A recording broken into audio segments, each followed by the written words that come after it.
Nah, kita mau belajar Saint Ephrem. Salah satu memang yang saya suruh kalian baca itu adalah yang belum kita pelajari ya. Itu halaman mana ya? Halaman 36 ya. 37 ya. Nih.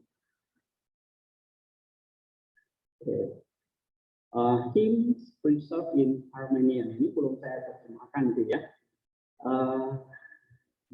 Jadi kenapa? Karena dari saya kalau saya terjemahin nanti kalian tinggal enak banget gitu ya.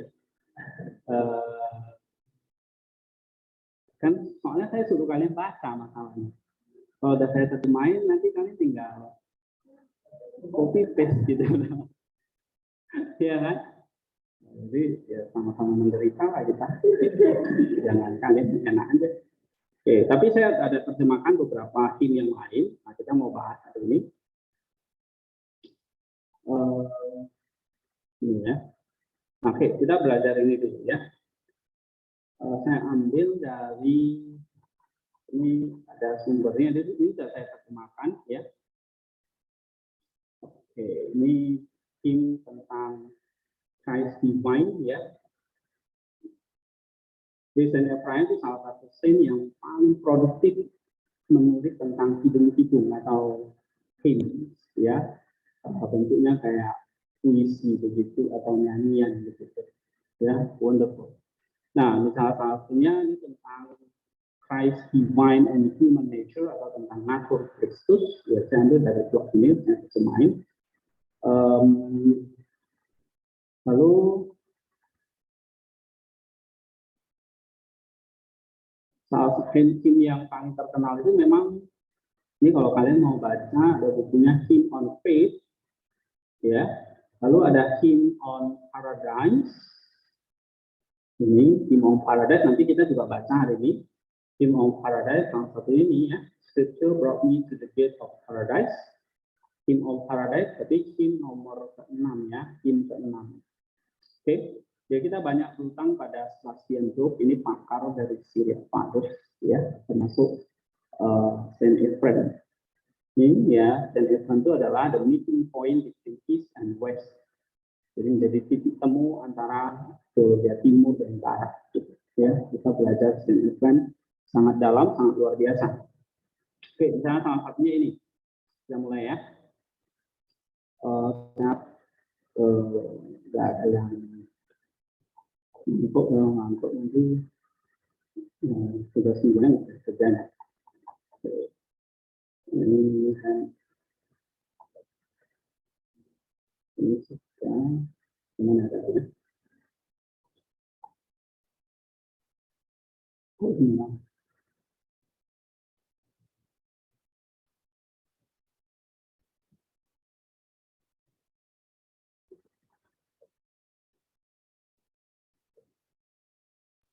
Ini tentang natur Kristus ya.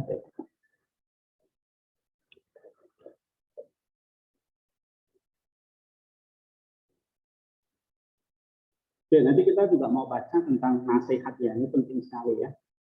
Nah, anak-anak zaman sekarang nggak banyak dinasihatin, dia. Oke, udah kebaca nggak nih? Ya.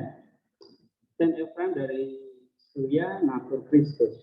Jadi pertama dia katakan nih, jika dia bukanlah daging, mengapa Maria ditunjukkan segala hal?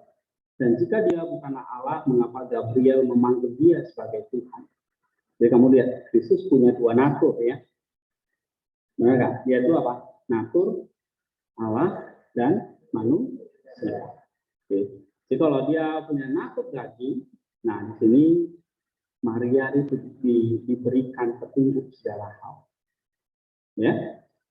Dan kalau dia bukan Allah, kenapa Gabriel itu memanggil dia sebagai Tuhan? Ini salah satu dunia ya. Terus yang kedua, jika dia bukan daging, siapakah dia yang berpaling kepalungan? Dan jika dia bukanlah Allah, kepada siapakah para malaikat turun dan memanjatkan kemuliaan? Benar? Begitu ya. Jadi dia memberikan kita satu will. Kristus ini berbaring di palungan. Membuktikan apa? Ya, daging. Dia seorang manusia. Ya. Nah, kalau dia berpaling di palungan, tetapi pada saat itu para malaikat itu turun dan memanjatkan kemuliaan. Allah nggak dia? Yang dimuliakan oleh para malaikat. Ya kan? Para malaikat hanya memuliakan jika dia bukanlah daging, siapakah dia yang terbungkus oleh kain? Dan jika dia bukan Allah, siapakah dia yang disembah para gembala? Ya kan? Gitu. Jika dia bukanlah daging, siapakah dia yang disunat? Dan jika dia bukanlah Allah, siapakah dia yang kehormatannya melampaui bintang menerobos surga? Kristus disunat nggak? Sunat, membuktikan dia daging. Oke? Tapi dia menerima kehormatan yang melampaui bintang menerobos surga. Nah, itu membuktikan dia Allah. Jika dia bukan daging, siapakah dia yang diberikan air susu oleh Maria? Ya. Dan jika dia bukanlah Allah, siapakah dia yang kepadanya para majus, orang majus maksudnya, memberikan persembahan? Ya, orang majus tahu dia adalah Allah, maka dia memberikan persembahan dari negeri timur.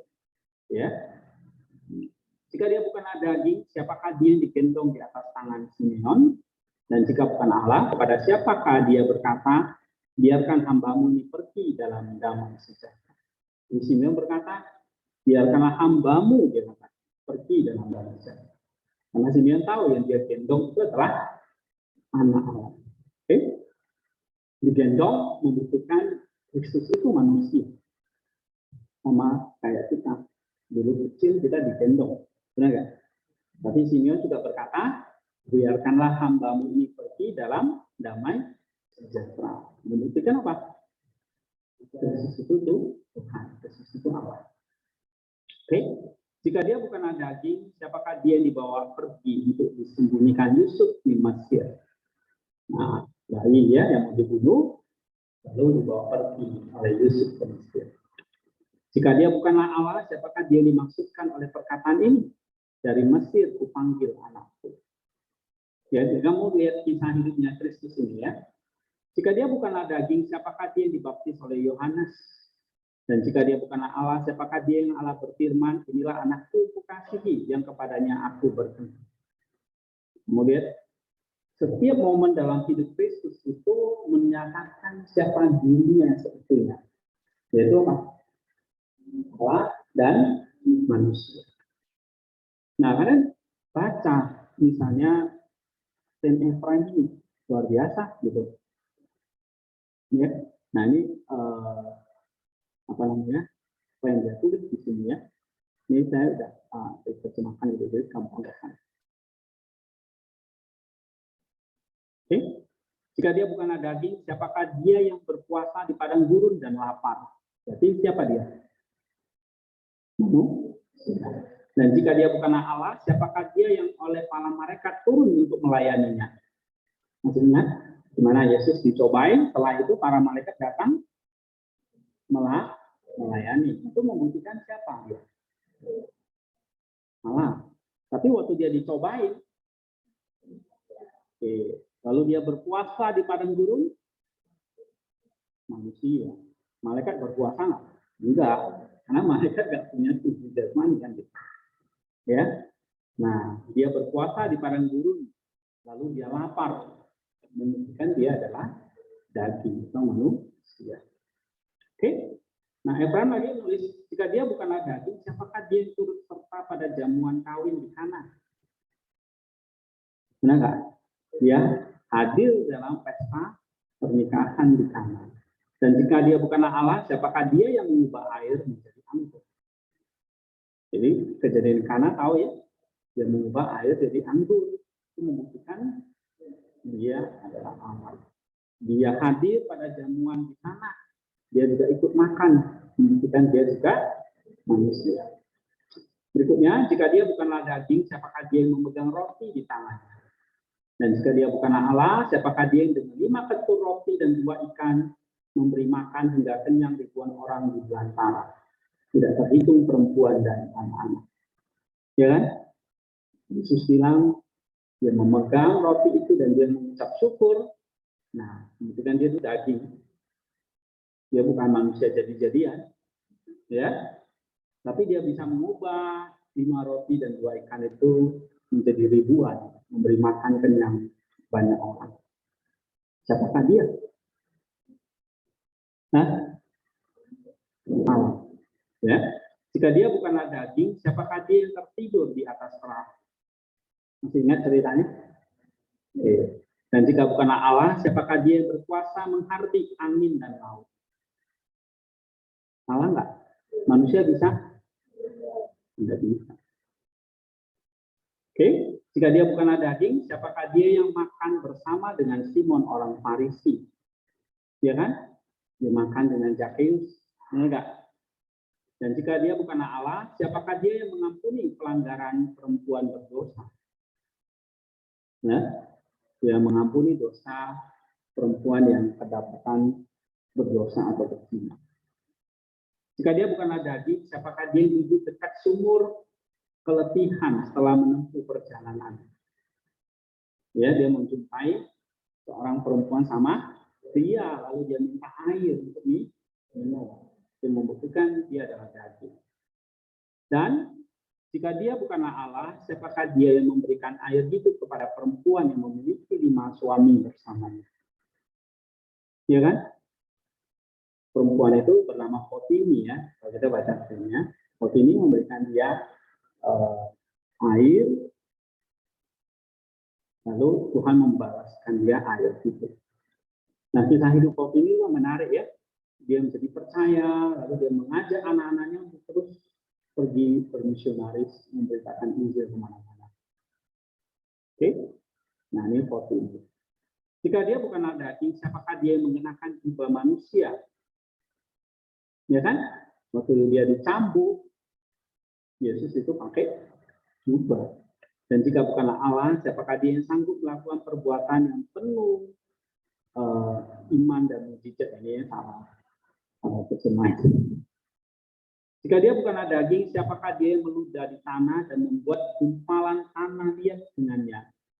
Dan jika dia bukanlah Allah, siapakah dia yang melalui tanah liat ini membuat seorang melek matanya? Ya kan? Yesus mau menyembuhkan orang yang buta itu, dia ngapain? Meludah di tanah, lalu dia buat gumpalan, kan? Lalu dari tanah itu dia membuat orang itu bisa melihat jadi melek. Jika dia bukanlah daging, siapakah dia yang menangis di dekat kubur Lazarus? Ingat cerita dia membangkitkan Lazarus? Ya. Jika dia bukanlah Allah, siapakah dia yang membangkitkan seseorang yang sudah mati 4 hari lamanya? Tuh. Dia menangis, membuktikan dia daging. Tapi dia bisa membangkitkan Lazarus yang sudah mati 4 hari. Ya, membuktikan dia adalah Allah. Jika dia bukanlah daging, siapakah dia naik di atas anak keledai? Dan jika bukanlah Allah, siapakah dia yang orang-orang keluar menyorakkan kemuliaan Hosana, Hosana, Hosana itu? Ya, jika dia bukanlah daging, siapakah dia yang ditangkap oleh orang-orang Yahudi? Dan jika dia bukanlah Allah, siapakah dia yang memberi Tauratnya ke bumi dan melemparkannya di depan mata mereka? Jika dia bukanlah daging, siapakah dia yang dihajar dengan pukulan? Dan jika dia bukanlah Allah, siapakah dia yang menyembuhkan telinga yang dipotong oleh Kefas dan mengembalikan ke tempatnya? Ya, Yesus ditangkap. Oke. Lalu kan Petrus itu apa? Memotong telinga, ya, salah satu prajurit itu. Nah, lalu Tuhan Yesus ngapain? Iya, menyembunyikan telinganya kembali. Jika dia bukanlah daging, siapakah dia yang diludahi di wajahnya? Dan jika dia bukanlah Allah, siapakah dia yang menghembuskan Roh Kudus ke wajah para muridnya? Ya kan? Jika dia bukanlah daging, siapakah dia yang berdiri di Gabata Pilatus? Dan jika dia bukanlah Allah, siapakah dia yang membuat istri Pilatus ketakutan dalam hidupnya? Oke? Nah, ceritanya istri Pilatus akhirnya percaya, ya, bertaubat. Tapi suaminya sendiri tidak. Jika dia bukanlah daging, siapakah dia yang jubahnya diambil oleh para tentara, ya, atau prajurit, dan mereka mengundinya? Dan jika dia bukanlah Allah, siapakah dia yang di atas salib membuat langit menjadi gelap gulita? Ya, jika dia bukanlah daging, siapakah dia yang digantungkan di atas salib? Manusia, ya. Dan jika dia bukanlah Allah, siapakah dia yang telah menggoncangkan bumi dan fondasi? Terjadi gempa dahsyat pada waktu itu. Jika dia bukanlah daging, siapakah dia yang tangan dan kakinya ditusuk dengan paku? Dan jika dia bukanlah Allah, bagaimana tabir bait suci terbelah dua, bukit batu pecah dan kubur batu terbuka? Jika dia bukanlah daging, siapakah dia yang berseru, Eli, Eli, lama sabachthani? Dan jika dia bukanlah Allah, siapakah dia yang berseru, ya Bapa, ampunilah mereka? Jika dia bukanlah daging, siapakah dia yang digantungkan di atas salib bersama para penyamun? Maksudnya penjahat, ya. Dan jika dia bukanlah Allah, siapakah dia yang berkata, sesungguhnya engkau akan bersama dengan aku di dalam Firdaus? Dia bisa berkata, pada hari ini juga kamu akan bersama dengan aku di Firdaus. Kalau bukan Allah. Jika dia bukanlah daging, siapakah dia yang kepadanya diberikan anggur asam bercampur empedu? Ya. Dan jika dia bukanlah Allah, siapakah dia yang ketika mendengar suaranya alam maut bergoncang? Jika dia bukanlah Allah, jika dia bukanlah daging, siapakah dia yang ketika lambungnya ditusuk dengan tombak, maka keluar darah dan air? Ya, ditusuk kan, atau dia disalib, keluar apa? Darah dan air. Dan jika dia bukanlah Allah, siapakah dia yang berdiri di depan pintu gerbang alam maut dan mengobrak-abrik serta memerintahkannya keluar mereka yang ada di dalam penjara? Jadi siapa yang bisa membuka dalam penjara? Ya, mungkin kalau kita nyogok sipir penjaranya ya keluar, tapi bisa ditangkap lagi kan? Oke, ya, tapi hanya Kristus yang bisa mengeluarkan kita dari penjara maut. Jika dia bukanlah daging, siapakah dia yang dilihat para rasul di loteng? Nah, dan jika dia bukanlah Allah, bagaimana dia dapat masuk ke dalamnya? Para rasul berkumpul itu, ya. Tiba-tiba Yesus hadir di tengah-tengah mereka, walaupun pintu tertutup, terkunci. Tapi para rasul bisa lihat gitu. Nah, membuktikan dia punya badan jasmani, dia bukan hantu. Jika dia bukanlah daging, siapakah dia yang dalam bekas tusukan paku dan tombak? Thomas yang tidak percaya mencucukkan jarinya. Thomas mencucukkan jari pada tubuh Yesus. Ya kan? Dan jika dia Allah, siapakah dia yang kepadanya Thomas berseru, ya Tuhanku dan Allahku? Nah, waktu Thomas mencucuk luka, bekas luka lambung, perutnya Tuhan Yesus itu, Thomas berkata apa? Ya Tuhan dan Allahku. Jika dia bukanlah daging, siapakah dia yang sedang makan di tepi laut Tiberias? Ya, ini setelah kebangkitan, ya. Dan jika dia bukanlah Allah, siapakah dia yang memerintahkan jala terisi penuh dengan ikan? Ya. Jika dia bukanlah daging, siapakah dia yang naik ke surga dan disaksikan oleh para rasul dan para malaikat? Ya, mereka semua menyaksikan 500 lebih, ya, ternyata Yesus naik ke surga. Jika dia bukanlah Allah, siapakah dia yang datang kepadanya? Langit terbuka dan dalam kuasa disembah dalam kegentaran. Yang kepadanya Allah bersabda, duduklah di sebelah kananku, yang mana Daud telah bernubuat tentang dia. Tuhan berfirman kepada Tuanku, duduklah di sebelah kananku. Kalau Kristus bukan Allah, bagaimana dia bisa duduk di sebelah kanan Allah? Ya, jika dia bukanlah Allah dalam daging, keselamatan kita adalah sebuah dusta. Dan membuat para nabi adalah kepalsuan. Tetapi para nabi telah mengatakan kebenaran dan kesaksian bukanlah dusta. Roh Kudus yang berbicara melalui mereka sebagaimana apa yang telah mereka katakan. Oke, nah ini salah satu hymn yang terkenal, ya, dari Dan Ephraim tentang natur Kristus. Jadi gampang sekali kita bagaimana kita membuktikan bahwa Kristus itu punya dua natur, bukan satu natur. Lihat dari kelahiran dia, Maria. Dia punya seorang ibu, untuk dia adalah manusia. Tapi para malaikat memanjatkan kemuliaan bagi dia, membuktikan dia adalah Allah. Dan sebagainya. Kamu lihat setiap momen hidup dari Kristus itu tidak tidak pernah lepas dari natur dia sebagai Allah dan manusia. Oke? Nah, ini dengan baca seperti ini kita jadi tambah yakin ya bahwa Kristus itu Allah dan manusia yang datang untuk menyelamatkan kita. Jadi kamu lihat dari lahir sampai dia naik ke surga kembali pada Bapaknya, nah itu membuktikan bahwa dia adalah daging, tapi dia juga adalah Allah. Oke, ada pertanyaan di sini? Atau ada feedback?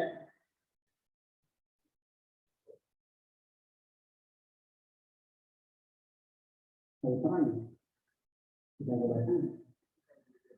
Tidak. Kalau enggak, itu artinya.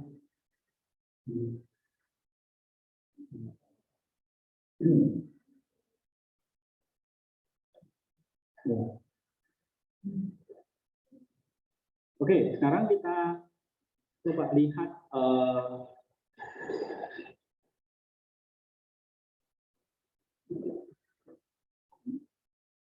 ini nanti ini pertemuan ininya ya. Ini stand frame-nya ya. Think on the Christ divine and human nature. Oke, ini untuk bahasa Inggrisnya. Kalau kalian butuh bahasa Inggrisnya tinggal copy di sini. Ya, kalian bisa share atau jelasin ke orang-orang yang bertanya. Kamu lihat tentang ketika Kristus itu Allah dan manusia lewat tim dari sini. Nah, ini bisa menjadi contoh yang bagus ya.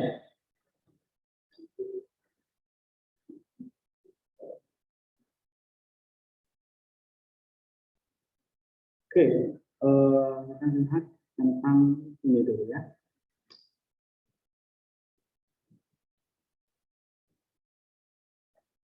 Tipologi Kristus itu Yusuf ya.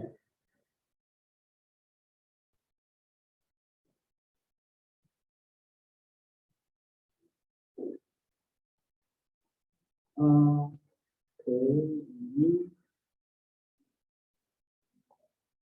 ini ya, ini saya ambil dari ini ya, homili tentang Yusuf. Oke, dari saya homili tentang kehidupan Yusuf. Nah, para bapak gereja selalu lihat Yusuf itu adalah tipologi dari Kristus ya. Salah satu prime ini juga. Jadi kita lihat di sini ya. Yusuf sebagai tipologi Kristus.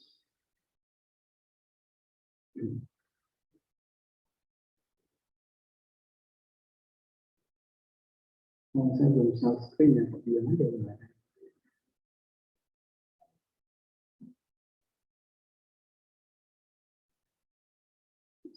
Screen-nya udah dilihat?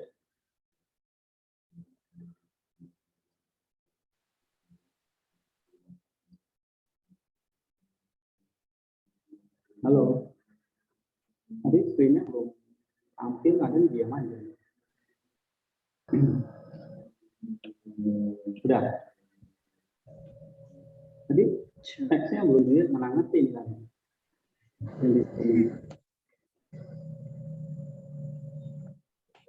Oh, maksudnya. Kasih tahu. Sudah tadi, Pak. Tadi di blognya nggak? Ada ini. Ini. Dan Efraim dari Syria ini natur Kristus. Tadi kan saya nggak share screen-nya. Bisa paham nggak ini? Oh, nggak Bisa ada. nanti baca lagi. Oh, dicek. Jangan dicek deh, saya nggak baca cek. Langsung ngomong aja, Pak, belum share screen ya. Oke, kalau ada pertanyaan langsung ngomong aja ya. Langsung di pause nggak apa-apa. Soalnya saya nggak lihat chatnya. Oke, jangan saya lupa, sorry.